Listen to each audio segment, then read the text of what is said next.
तो आज हम क्लास 9th में प्रश्नावली 1.3 के बारे में पढ़ेंगे। अब 1.3 में क्वेश्चन नंबर 2 के बारे में पढ़ेंगे, ठीक है ना। क्वेश्चन नंबर 1 के बारे में कल पढ़ा था हमने। अब क्वेश्चन नंबर 2 में क्या लिखा हुआ है फर्स्ट क्वेश्चन में कि यदि 1/7 बराबर 0.142857 और इसके ऊपर क्या लग रहा है, बार लग रहा है, तो 2/7, 3/7 और 4/7, 5/7 और 6/7 के दशमलव प्रसार ज्ञात करने। लेकिन भाग की क्रिया नहीं करनी है। बिना भाग की क्रिया करे हुए आपको इन सबके मान ज्ञात करने हैं। कैसे ज्ञात करेंगे, देखिए 2/7 का मान हमें निकालना है, तो 2/7 का मान निकालने के लिए बराबर लिख देंगे हम 2 × 1/7। 2 का 1 से गुणा करेंगे, 2 एकम 2 बटे 7 हो जाएगा ना। तो अब इसका 2 × 1/7 लिखा है हमने, तो इसको कैसे हम सरल करेंगे, बराबर 2 × 1/7 का मान ऊपर लिखा हुआ है, क्या लिखा हुआ है 1/7 का मान 0.142857 और इसके ऊपर क्या लग रहा है बेटा, बार लग रहा है। मल्टीप्लाई कर दीजिए 2 से, तो 2 से गुणा कर दोगे तो इसका मान निकल जाएगा।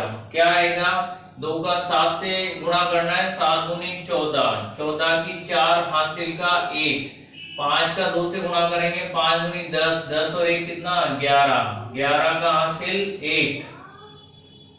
अब 2 का 8 से गुणा करेंगे, 8 दूनी 16, 16 और 1 कितना हो जाएगा 17, 17 की 7 हासिल का 1, 2 × 2 करेंगे, 2 दूनी 4, 4 और 1 कितना हासिल 5, ठीक है।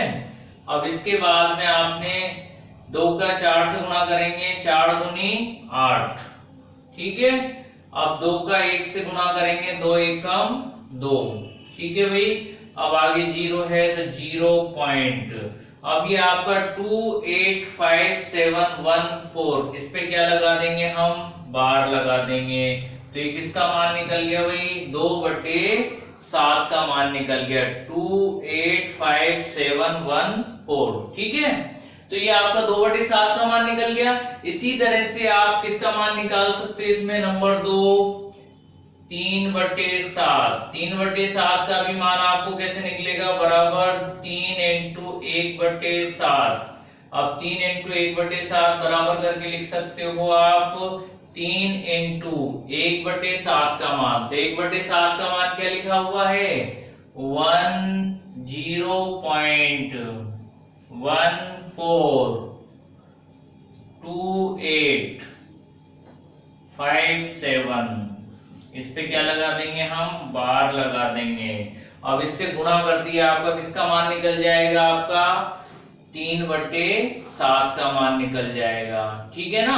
अब आपको मैं बता दूं 2/7 का मान, 3/7 का मान, 4/7 का मान, 5/7 का मान और 6/7 का मान आपको इसी तरह से ज्ञात करना है। बस आपको लिख देना है, जैसे 2/7 का निकाला तो 2 × 1/7।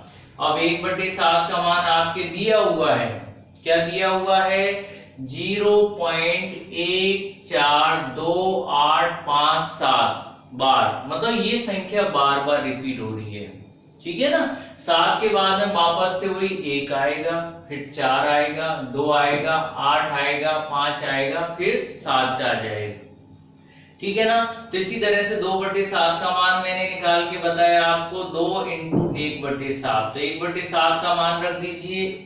तो 1/7 का मान रखने के बाद में 2 से गुणा करके लिख दो, ठीक है ना। इसी तरह से 3/7 का मान निकालना है, तो 3 × 1/7, तो 1/7 का मान मैंने लिख दिया। अब इसको 3 से मल्टीप्लाई करके लिख देंगे, ठीक है, तो किसका मान निकल जाएगा 3/7 का। इसी तरह से 4/7 का मान आप निकालना, 4 × 1/7, तो 4 × 1/7 का मान, ये वाला मान रख देना और गुणा करके किसका मान निकल जाएगा 4/7 का मान निकल जाएगा। इसी तरह से 5/7 का मान आप निकालो, तो 5 × 1/7, तो 1/7 का मान 5 से गुणा कर देना, इस वाले मान को 5 से मल्टीप्लाई कर देना, तो आपका ये 5/7 का मान भी निकल जाएगा, लेकिन बार लगाना। ठीक है। इसी तरह से 6/7, तो 6/7 है तो 6 इंटू 1/7, तो 1/7 का मान आपको क्या रखना है, 0.14285 बार। ठीक है, तो 6 का गुणा इस संख्या से कर देना तो आपका 6/7 का मान निकल जाएगा। तो ये आपका बिना भाग की क्रिया करे हुए दशमलव प्रसार ज्ञात करना है। ठीक है, सेकंड क्वेश्चन में। अब थर्ड क्वेश्चन में मैं आपको बता दूं तीसरा क्वेश्चन क्या है। तो तीसरे क्वेश्चन में लिखा हुआ निम्नलिखित को अंश और हर के रूप में लिखिए जहां p और q पूर्णांक है तथा q 0 के बराबर नहीं है। अब मैं आपको बता दूं सीधी सी गणित कि आपको परिमेय संख्या के रूप में लिखना है। जो संख्या आपके दशमलव में दे रखी है उसे आपको परिमेय संख्या के रूप में कैसे लिखना है ये आप ध्यान दें। जैसे कि आपके सवाल नंबर दिया हुआ है क्वेश्चन नंबर 3 का फर्स्ट क्वेश्चन में क्या लिखा हुआ है, 0.6 और इसके ऊपर क्या लगा हुआ है, बार लगा हुआ है। ठीक है, अब मैं आपको बता देता हूं भाई 0.6 बार लगा हुआ है, इसको परिमेय संख्या के रूप में कैसे लिखना है। तो आपको एक बात याद रखनी है, बार यदि एक अंक पर है तो आपको 10 से गुणा करना। पहले बता देता हूं समीकरण बना के, माना कि उसके बाद गुणा करना सीखना। माना कि जो भी संख्या आपके बार के रूप में दे रखी है उसको x के बराबर में मान लीजिए। क्या मान लेंगे, x के बराबर। तो x बराबर 0.6 बार है। ठीक है, बार का मतलब आपको मैंने कल भी बताया था, बार बार लिखना। ठीक है ना भाई। तो देखिए इसलिए क्या समीकरण बनेगा अपना, x बराबर अब 0.6, अब 6 पर बार लग रहा है, इसका मतलब 6 को बार बार लिखेंगे हम। तो 0.66 बस 2 बार लिख दो। समीकरण नंबर 1 पहला समीकरण बन गया। इसके बाद में आपको, अब आपको जो मैं बताने जा रहा था वो बातें ध्यान रखनी है आपको। क्या बात ध्यान रखनी है कि यदि बार यदि एक अंक पर लगा हुआ है तो इस समीकरण के दोनों तरफ 10 से गुणा करते हैं, और यदि बार यदि 2 अंक पर लगा हुआ है तो इस समीकरण के दोनों पक्षों को 100 से गुणा करेंगे। ठीक है ना।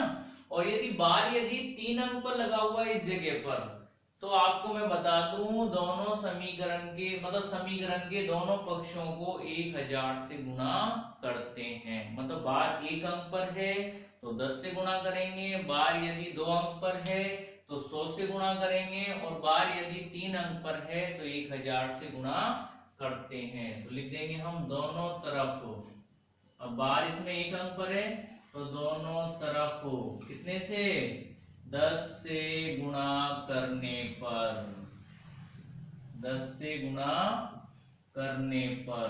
ठीक है, 10 से गुणा कर देते हैं भाई, तो एरो का चिन्ह लगा दो, समीकरण बन गया इसलिए। तो 10 इंटू एक्स बराबर 0.66 इंटू कितना, 10। ठीक भाई।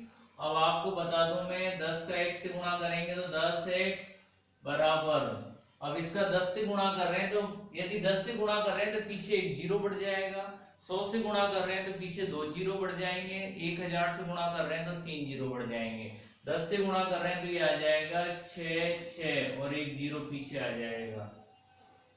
अब आपको दशमलव लगाना है तो कितने अंक के बाद में दशमलव लगा हुआ था, 1 और 1 ये 2, इकाई से 1 और 2 अंक गिन करके दशमलव लगा दीजिए, पॉइंट के बाद की जीरो हटा दीजिए। इसलिए सेकंड समीकरण क्या बनेगा आपका, 10x बराबर 6.6, समीकरण नंबर 2। अब मैं आपको बता दूं समीकरण 2 में से समीकरण 1 को घटाना है आपको।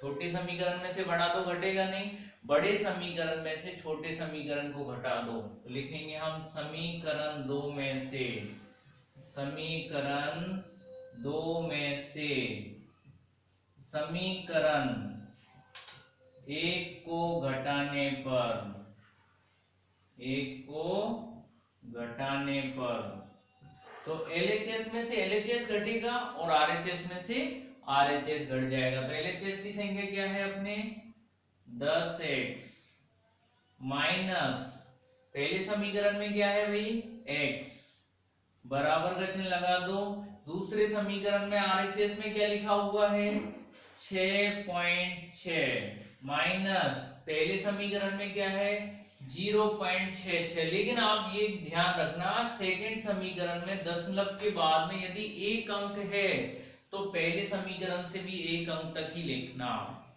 और यदि दो अंक हैं तो दो अंक तक लिखना। तो अपने कितने अंक है इसमें 6.6, दशमलव के बाद एक अंक, तो इधर से भी आप लिखेंगे 0.6। ठीक है ना।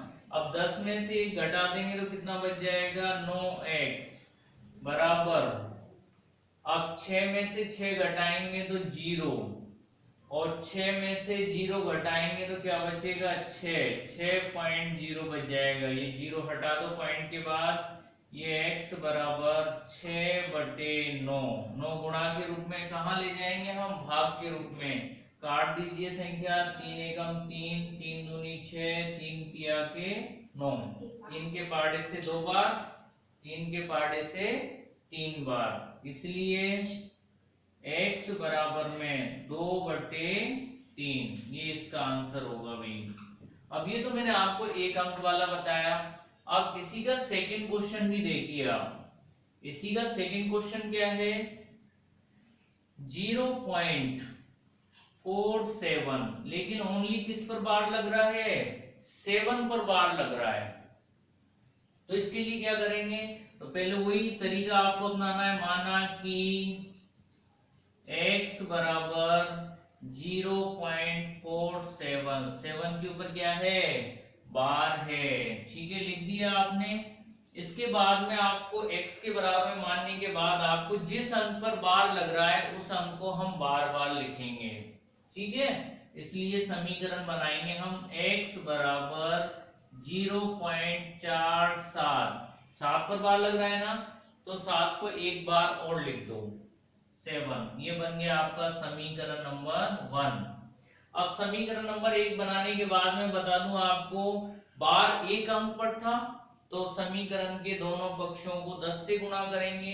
यदि दो अंक पर होता तो 100 से गुणा करते, बार यदि 3 अंक पर है तो 1000 से गुणा करेंगे। लेकिन इस सवाल में आपका बार एक अंक पर ही है, तो एक अंक पर है तो वही कितने से गुणा करेंगे 10 से। तो लिखेंगे हम दोनों तरफ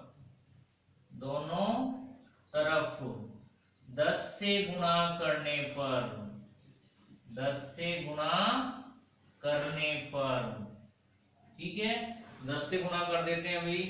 तो 10 से गुणा करेंगे तो क्या संख्या आएगी, आगे एरो का चिन्ह लगा दो, 10 × x बराबर क्या लिखा हुआ है, बराबर में लिखा हुआ है 0.47 × 10। ठीक है ना। अब 10 का x से गुणा करेंगे तो क्या आएगा 10x ही आ जाएगा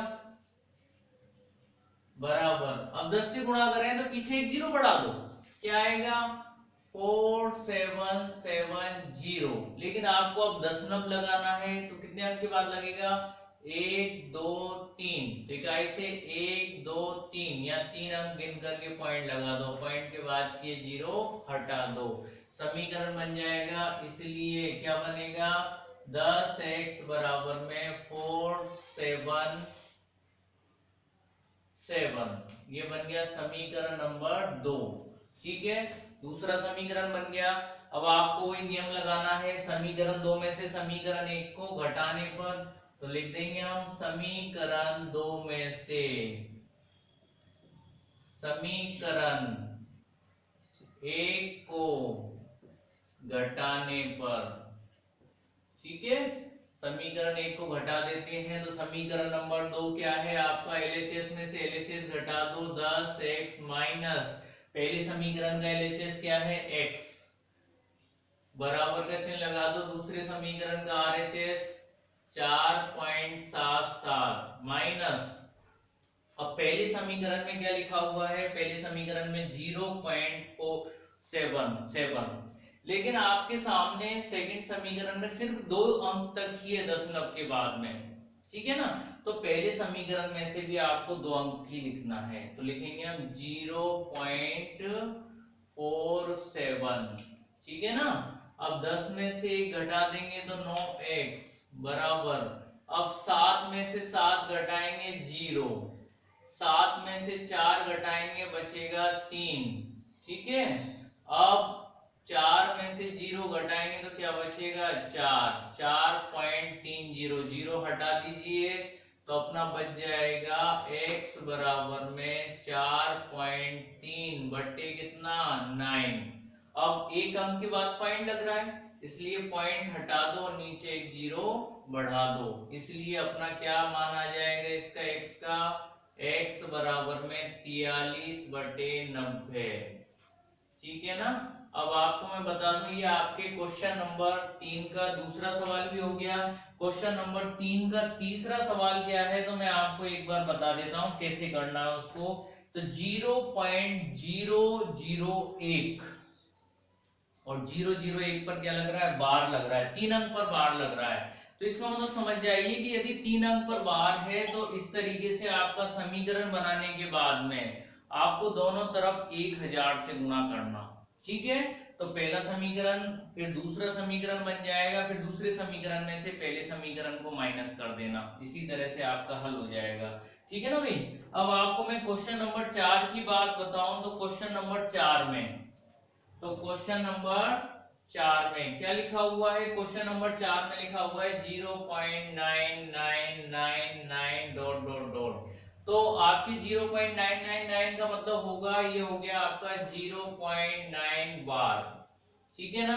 तो इसी तरीके का क्वेश्चन बन गया, वही आपको लिखना है माना कि x बराबर में 0.9 बार है।